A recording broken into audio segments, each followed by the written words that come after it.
Прывітанне, даражэнькія, з вами Зух Зміцер і сёмая частка жыцця раззброенага чалавека Сергея Пісецкага. Не забывайте показваць, што вам гэтыя чытанкі патрэбныя, ставьте падабайкі і пішыце будь-якія каменты і расшарвайце. Наконт каментаў, вось чалавек, адзін з маіх пастаянных чытачоў, напісаў камент, дзе пытаў, калі ж я нарэшце новую частку выкладу. І я пастараўся як мага хутчэй гэта зрабіць, а не цягнуць. Поэтому пішыце, гэта важна. Ну, паехалі. Лета было гарачае. Вечарамі з ракі, з узгоркаў, з садоў падымаўся рэзкі вецер і ўрываўся ў распаленыя за дзень сонцам вуліцы. Паветра было цёплае, парнае, прачулае. У гэткія вечары горад жыў весела. Я хадзіў сярод людзей і з цікаўнасцю назіраў за імі.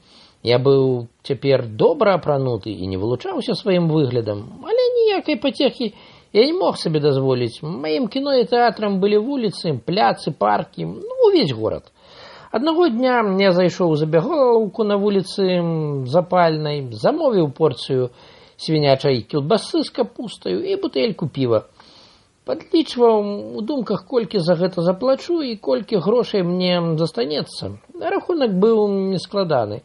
З яго вынікала, што калі ў чацвер мы не пачнём здымаць трэцюю серыю, і Равенскі не дасць мне авансу, у пятніцу не будзе ў мяне на хлеб. Я меркаваў, аднак, што, напэўна, атрымаю грошы, бо дзядок прызначыў мне спатканне ў сваёй майстэрні. Неахайна ўбраная, расхрыстаная, босая дзеўка прынесла мне замоўленую страву і піва. Яна выцерла брудную анучую столік і амаль шпырнула на яго талерку і бутэльку. Відавочна, яна была злосная і мела чырвоныя ад слёз вочы. 320 марак, сказала яна, выціраючы нос далонню. Мяне падахвочыла звярнуць яе ўвагу, што няветліва абслугоўвае госця, але прыйшло мне да галавы, што гэта малааплачваная работніца і не зацікаўленая ў кліентах. Я заплаціў і ўзяўся за ежу. За некалькі столікаў ад мяне, бліжэй да стойкі, сядзелі чацвёра мужчын. Яны вялі жвавую гутарку, якая была падобная да сваркі.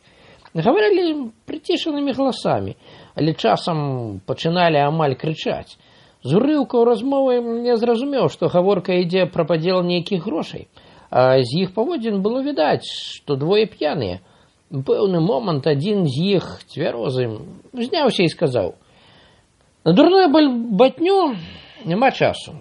Колька мае рацыю. Да пабачэння, Колька». Падаў далонь аднаму з таварышаў, таксама цвярозаму, і, не звяртаючы ўвагі на іншых, выйшаў з шынка. Тады адзін з засталых, высокі, плячысты, сказаў п'яным, грубым голасам: «Мусіш мне аддаць 2000. Я табе кажу, што мусіш? Ты дурны, Куба. Я прайграў 2 партыі, а ты выйграў. Чаму я павінен даць табе долю з першай партыі, якую выйграў? Бо першую ты таксама мусіў прайграць. Не было такой дамовы, і я не мог яе прайграць, бо кожны ведаў бы, што зрабіў гэта наўмысна». Я пачаў прыслухоўвацца і сачыць за 3 мужчынамі. Той, якога называлі Колькам, меў на сабе пераробленую вайсковую форму, досыць ладна скроеную і з добрага матэрыялу.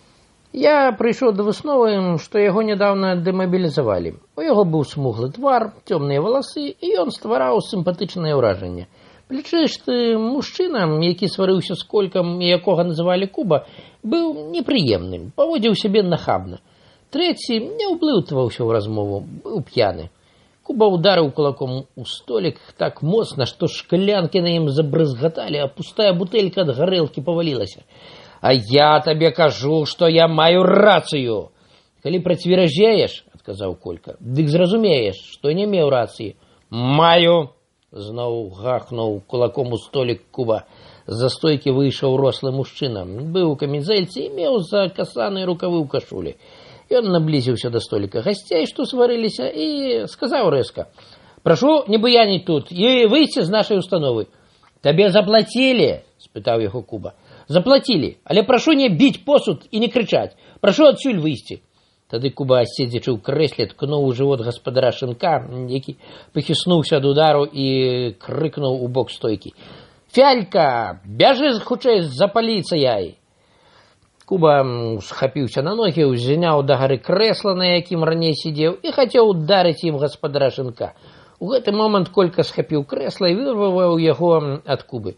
Тады Куба цяў яго кулаком у галаву. Колька схапіў яго, абяручы за шыю. Яны барукаліся ў праходзе між столікамі. У нейкі момант Куба ударыў Кольку кулаком у бок і вырваўся з яго абодымакаў. Ён адскочыў назад пару крокаў і зірнуў направа, шукаючы якогось прадмету для бойкі. Раптам схапіў з майго століка амаль поўную бутэльку піва. Калі замахваўся, каб ударыць Кольку, піва з адкаркаванай бутэлькі налілося на мяне, а з зачэпленага століка паляцеў на падлогу ўвесь посуд. Гарнула мяне злосць, бо ж страціў толькі што пачатую вячэру, за якую заплаціў. Я ўсхапіўся з месца і моцным ударам кулака ў бок амаль зваліў Кубу з ног. Бутэлька вылецела з яго рукі. З пераколеным ад злосці тварам той рушыў на мяне. Гэта быў дужы і моцны мужчына, які зусім не ўмеў біцца. Я гэта заўважыў на пачатку бойкі. Я чакаў яго. Калі Куба ўзняў кулак, каб ударыць мяне, адсланяючы сваё тулава і галаву, прамым ударам левай рукі в жывот і амаль адначасным ударам з паўабароту правага кулака ў сківіцу, я зваліў яго на падлогу. Было відаць, што ён не можа ўзняцца. Колька падскочыў да мяне. «Хутчэй сыходзь», — сказаў ён, — «зараз тут будзе паліцыя». Мы выбеглі з Шынка на вуліцу. Праз некалькі сот крокаў Колька схапіў мяне за руку і пацягнуў цёмную нішу каля брамы вялікай камяніцы. Неўзабаве ходнікамі каля нас хапатліва прайшла босая дзеўка. За ёю спяшаліся два паліцыянты. «Цяпер можам ісці», — сказаў Колька. Падаліся ў напрамку цэнтру гораду. «Дзякую вам за дапамогу», — сказаў Колька. Я не мог даць яму рады, бо хлопец як вол, а вы, напэўна, ведаеце бокс. Ведаю. Я мог бы яго моцна скалечыць, але не хацеў. А праз вашу бойку застаўся галодны. Маю такое паскуднае шчасце, а? Тады запрашаю вас на вячэру. Таксама хачу есці. Ведаю добры шынок на татарскай. Майго знаёмага. Хадзем туды. Па дарозе Колька сказаў мне, што дэмабілізавалі яго напрыканцы 20-го году. Ён служыў у войску добраахвотнікам і застаўся ў Вільні, бо не хоча вяртацца да родных у Менск-Літоўскі. Мы землякі, сказаў яму. І я з Менску. Служыў добраахвотнікам, але дэмабілізаваўся толькі у красавіку. Цяпер шліфую брук у Вільні і шукаю працу. Колька шчыра мне ўзрадваўся, бо, як выявілася, ў Менску у нас былі супольныя знаёмыя. Неўзабаве мы сядзелі ў малой рэстарацыі ворчыкам. Была яна вядомая ў горадзе добрымі рыбнымі стравамі. Колька замовіў 2 порцыі халоднай гусяціны і графін гарэлкі. Я спытаў яго пра прычыну бойкі ў Шынку. «Вы гуляеце ў більярд?» – спытаўся ён. Не ведаю гэтай гульні. Значыць, цяжка будзе растлумачыць, але я паспрабую. Я адзін з найлепшых гульцоў у Вільні. У майго бацькі, як я ўжо казаў вам, была рэстарацыя ў Менску. А там былі 2 більярды. Калі быў малым хлопчыкам, я ўжо спрабаваў гуляць. Ставіў уздоўж більярду крэслы і гуляў, ходзячы па іх. Бацьку гэта забаўляла і пачаў мяне вучыць гэтай гульні. А калі я вырас, то гуляў вельмі добра. Можа, і ў Менску я быў адным з найлепшых гульцоў.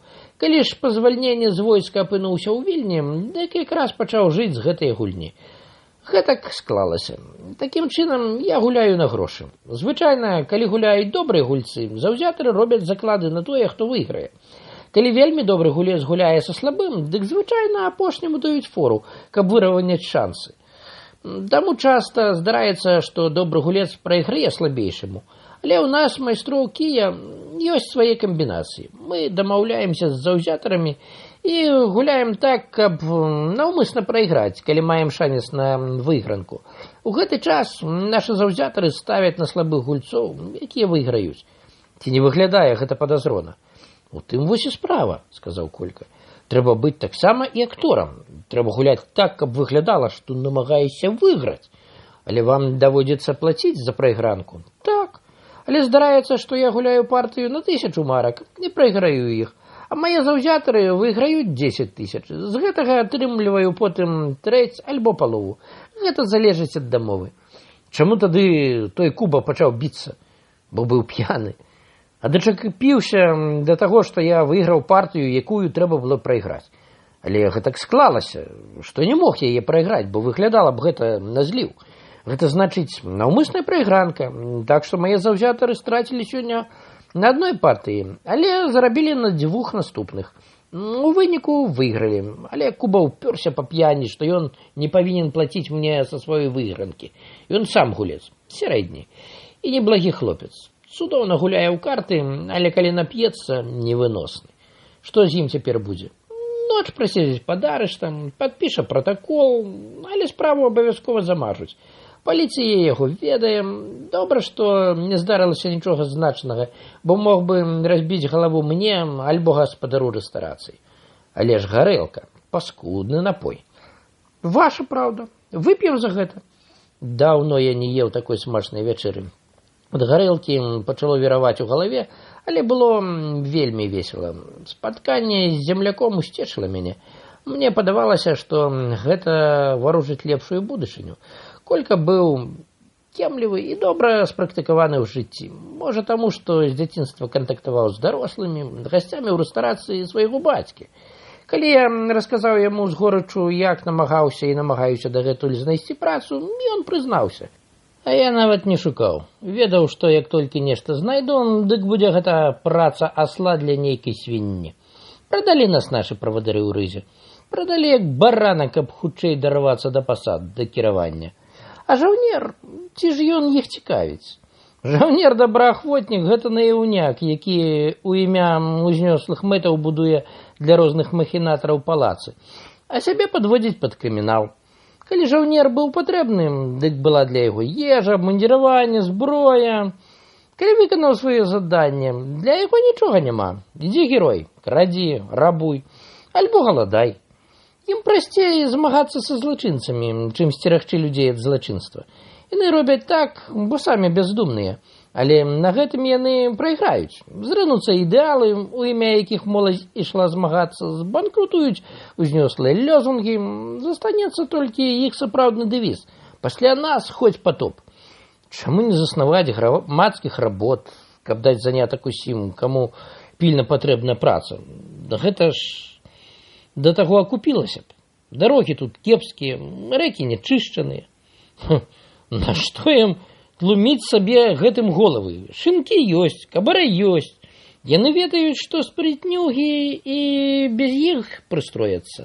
А неспрактыкаваныя павыміраюць, знойдуць прытулак у бальніцах і вязніцах. Ну і праблемы здыме само жыццё. Размаўляў з Колькам доўга. З'еў 2 порцыі гусяціны. Ён хацеў замовіць яшчэ графін гарэлкі, але я запярэчыў. Я адвык ад алкаголю, адчуваў сябе на моцным падпітку. Колька не настойваў. Сказаў, што ён п'е мала, бо алкаголь яму шкодзіць. Незадоўга да заканчэння вячэры Колька сказаў, што калі захачу яго ўбачыць, трэба прыходзіць у чырвоны штрал. Там з боку падворка ёсць бакавы ўваход у більярдную залю. Колька там гуляе ўвечары. Але трэба рабіць выгляд, што мы незнаёмыя. Затое магу падысці да яго на вуліцы. Нарэшце ён сказаў: «Прашу сачыць за мною на пачатку кожнай партыі. Калі я выму з кішэні хустку, абатру рукі, а потым схаваю яе ў кішэню, будзе гэта знакам для вас, што гэтую партыю прайграю, згуляю яе на спуск. Тады ідзіце ў заклад з якім-небудзь заўзятарам супраць мяне. Можаце таксама пайсці ў заклад з некалькімі заўзятарамі. Пазней вы вернеце прайграныя мною. Затое з другой партыі вы дасце мне, апроч мною прайгранай, палову выйгранай вамі сумы. Але другім разам трэба ісці ў заклад як найвышэй. У мяне будуць грошы толькі ў пятніцу. Добра, прыходзьце, калі захочаце. А я у адпаведны час дам вам знак. Без гэтага знаку не рабіце ставак, бо заўзятары добра ведаюць гульцоў і робяць стаўкі амаль дакладна. Калі я скончу гульню і выйду з більярднай, я буду вас чакаць на вуліцы Татарскай, але першым да мяне не падыходзьце. Але ідзіце ў тым напрамку, куды пайду я. Пасля я падыду да вас. А калі вы выйграеце партыю замест таго, каб прайграць, Гэта можа здарыцца, але рэдка. Не рабіце вельмі высокіх ставак на першую партыю. Але другую партыю, калі зноў я дам вам знак, абавязкова прайграю. Таму прашу ставіць тады як найболей. Я дам вам зараз 2000 марак. Гэта будзе моя дадатковая стаўка. А сваіх грошай стаўце колькі захочаце. Я трохі растлумачыў Кольку сваю матэрыяльную сітуацыю. Сказаў, што ў пятніцу буду мець 3000 марак, а можа нават і 5. Зразумела, не патлумачыў яму, як іх зарабляю, бо, незважаючы на філазофію Равенскага, я лічыў сваю працу ў яго агіднаю, можа, горшую за прастытуцыю. Колька, відаць, падумаў, што я здзейсню нейкі крадзеж. Зразумеў гэта з яго словаў. А калі ў чацверг вы пападзецеся, то буду лічыць мае грошы прайгранымі. Сёння пазычу вам 1000 марак, каб у вас было трохі грошай да чацвярга. Я быў яму вельмі ўдзячны, і мы рассталіся як найлепшыя прыяцелі. На развітанне ён усунуў мне ў кішэню 2 пачкі папяросаў. «Прыдадуцца вам», — сказаў, — «без курення вельмі цяжка абыходзіцца». Заўтра, у аўторак, да мяне ўвечары а 8 прыйшла Сабіна. Яна не абяцала прыйсці абавязкова, і таму я вельмі ўзрадаваўся яе адведзеным. Ці ты рады, што прыйшла? Надзвычай. Цяжка мне было сёння. Гасцей поўны гатэль. Давялося дапамагаць на кухні. Але я хацела развітацца з табою, бо гэта апошні раз. Маю надзею, што не апошні. На жаль, апошні. Ты ведаеш, што ў мяне ёсць сын? Ты нічога мне не казала. Дык вось, ёсць. Яму ўжо 8 год. Не хачу выхоўваць яго ў гатэлі. Гэта не месца для дзіцяці. Ён у добрым доме, але я дорага за гэта плачу. Я яго вельмі люблю, бо і мужа кахала. І хачу, каб было ў жыцці яму добра. Калі пачну жыць спусна, я кепска скончу.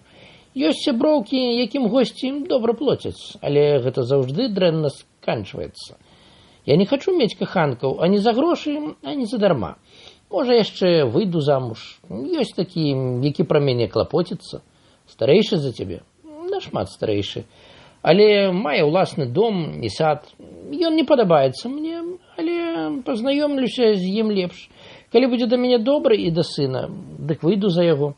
Буду працаваць для сябе, і хлопец будзе са мною. А сёння я маю да цябе справу. Слухаю. Гэтая серыя будзе, відаць, апошняю, бо Равенскі з'едзе потым у Варшаву. Ён казаў мне, што з'едзе. Такім чынам работа будзе цяжкаю. Зойме нам вечара 3. Хачу, каб за тую серыю ён даў нам па 15 000. Бо з яго абяцанак, што ён дасць болей, калі сам заробіць, мала карысці. Мне цяжка згадваць пра грошы. Да таго ж даў мне гарнітур, даў пасцелю і трохі рознай драбязы. Калі шчыра, я не магу прасіць яго пра большы заробак. Я згадаю. А ты можаш змаўчаць альбо сказаць, што згаджаешся пазаваць за такі заробак, які табе вызначыў. А калі ён не пагодзіцца заплаціць табе 15 000, то я не буду пазаваць. Абяцаю. Я цвёрдая. Чацвер Равенскі зноў папрасіў мяне, каб прыйшоў да яго на паўгадзіны раней за мадэльку. Як і раней, ён прыгатаваў каву і каньяк. Пачаў тлумачыць мне сэнс і логіку апошняй серыі здымкаў. Раней абмеркаваў яе сцісла са мною і Сабінаю, каб нас псіхічна падрыхтаваць. Цяпер у яго былі малюнкі ўсёй серыі. Вельмі цяжкаю была. Але Равенскі сказаў, што ўпэўнены, што гэтая серыя пойдзе нам лягчэй, чым першая. Нарэшце ён сказаў: «Не ведаю, ці будзем рабіць наступныя серыі. Хачу ведаць, ці былі мною задаволеныя, бо тады і праца пойдзе лягчэй. Да таго ж дам вам па 20 000 марак. Па 10 000 атрымаеце сёння, ды па 10 пры апошнім сеансе». «Я дужа ўдзячны», – прамовіў я ўсцешана. «Але жывіце вельмі ашчадна, калі я паеду. Перадусім раю заплаціць за кватэру за некалькі месяцаў. А як з працаю? Нічога няма. Кепска. Я таксама пытаўся трохі для вас, але не здолеў нічога знайсці. Калі нешта будзе ў Варшаве, дам вам знаць». А 6 прыйшла Сабіна. Я баяўся, што яна адразу скажа пра пажаданне заробку ў 15 000, таму як толькі ўбачыў яе, сказаў: «Пан Равенскі абяцаў даць нам па 20 000 за апошнюю серыю».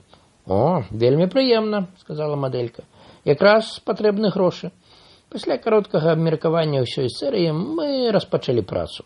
Праца спорылася, бо абое мы пазавалі ахвотна, а я зусім не саромеўся ані прысутнасці Равенскага, ані аголенасці Сабіны. І да гэтай сцэры дзядок зрабіў некалькі дзясяткаў здымкаў, бо збіраўся выбраць найлепшыя з іх, а пры наступным сеансе паўтарыць тыя, якія будуць слабымі. Мы скончылі працу аб 11:00. Равенскі даў нам раней прыгатаваныя грошы па 10 000 марак. Пры гэтым сказаў: атрымаеце яшчэ па 10 000 наступным разам. Мне здаецца, што хопіць яшчэ толькі аднаго сеансу, бо сёння вы пазавалі дасканала.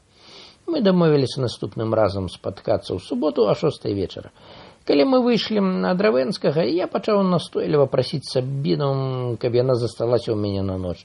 Яна не згадзілася, але абяцала, што калі ў нядзелю будзе мець менш працы, прыйдзе да мяне о 8 вечара апошні раз. Назаўтра о 5 вечара я зайшоў у двор цукерні Чырвонага Штрала. Знайшоў бакавы ўваход у більярдную залю. Уласна, там былі дзве залі. У першай стаялі 2 більярды, а ў другой, да якой уздымаліся некалькі прыступак угору, быў яшчэ адзін.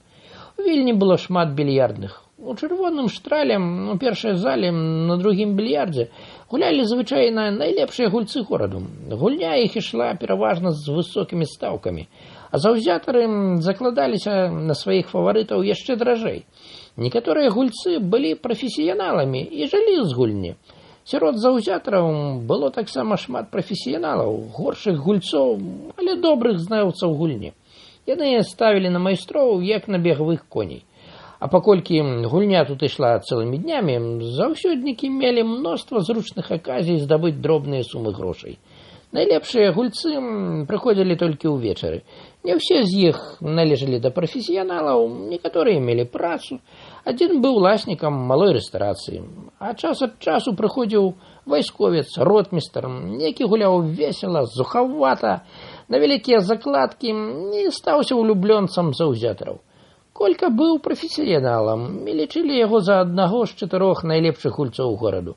Гуляў таксама зухвала і меў моцны удар, але лічылі яго нераўнаважаным, які не раз прайграваў лёгкія партыі, але неспадзявана выйграваў добрых гульцоў, даючы ім фору. Можа, гэткая рэпутацыя была патрэбна яму, каб гуляць час ад часу на спуск. Як пазней я даведаўся, на спуск ён гуляў рэдка, толькі тады, калі яму не ставала грошай.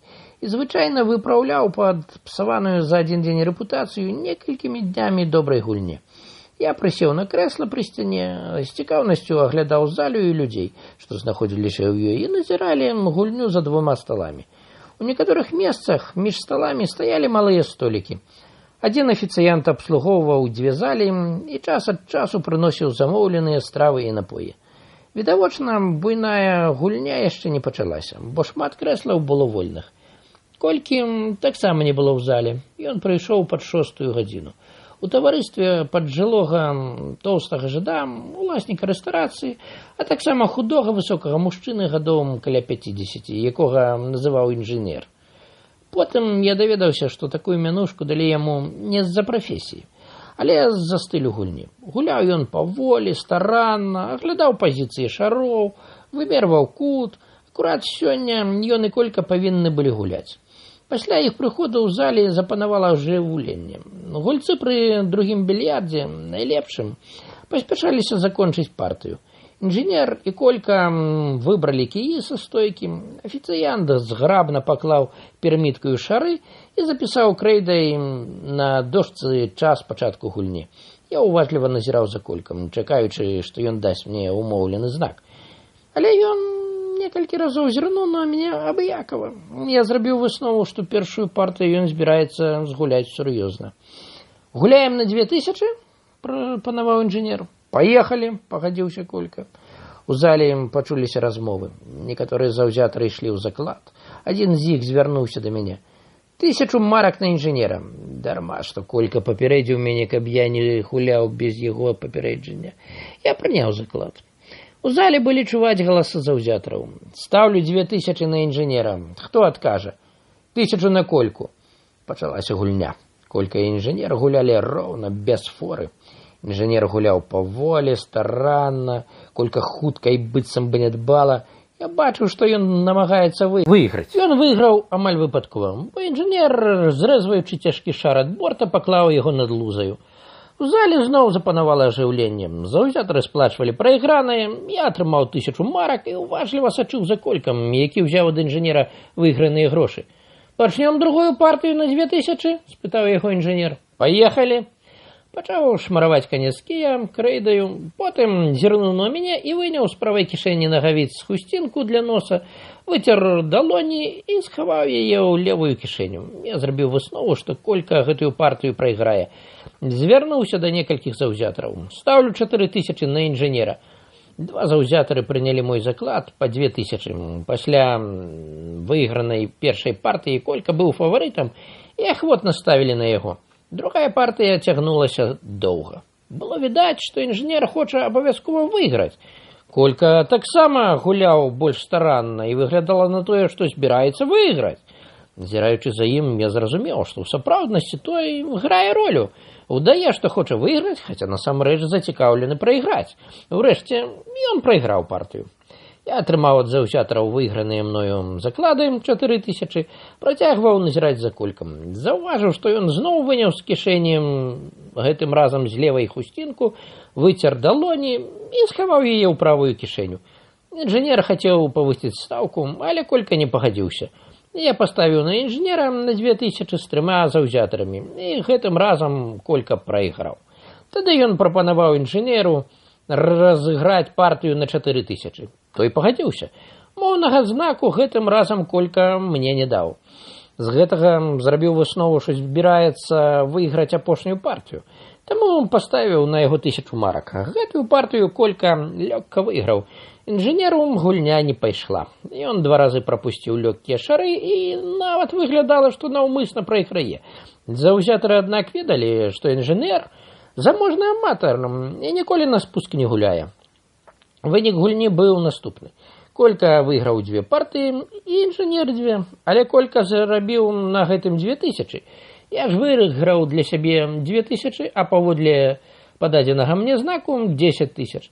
Паколькі Колька прайграў наўмысна 2 партыі, мне належала вярнуць яму 4000. Заставалася падзяліць між намі 6000. Тады гэта мне падавалася цудоўным вынікам, але потым я пераканаўся, што гэта Колька можа гуляць вельмі рэдка.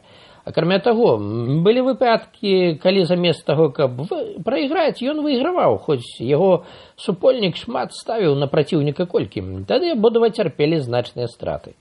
З Колькам я спаткаўся на Татарскай вуліцы. Я пакінуў більярдную залю адразу пасля яго сыходу. І пасля мы пайшлі ў шынок Берчыка. Там падзялілі грошы, а я вярнуў яму пазычаную мне 1000 марак. «Вам не выгадная гульня са мною», – сказаў я Кольку. «Вы самі маглі гуляць па 2000, а потым па 4 і выйграць больш». «Так, але я даў магчымасць выйграць вам. Калі гуляю на спуск з іншымі супольнікамі, яны шмат ставяць супраць мяне. Тады гэта выгадна». І гэтым разам мы доўга сядзелі ў шынку. За вячэру заплаціў Колька, хаця я пярэчыў. Але ён сказаў, што запрашу яго тады, калі мне лепш пашчасціць. Мы дамовіліся, што буду час ад часу прыходзіць у більярдную залю. А Колька, калі гэта будзе магчыма, згуляе для мяне на спуск. Акрамя таго, ён даў мне свой адрас, каб я мог напісаць ліст, калі надарыцца пільная патрэба пабачыцца з ім. Ну, вось і канец 7-й часткі. Яшчэ раз нагадаю, ставьте падабайкі, пішыце будь-якія каменты і расшарвайце гэта відэа. А калі не падпісаныя, падпісвайцеся. Да новых сустрэч!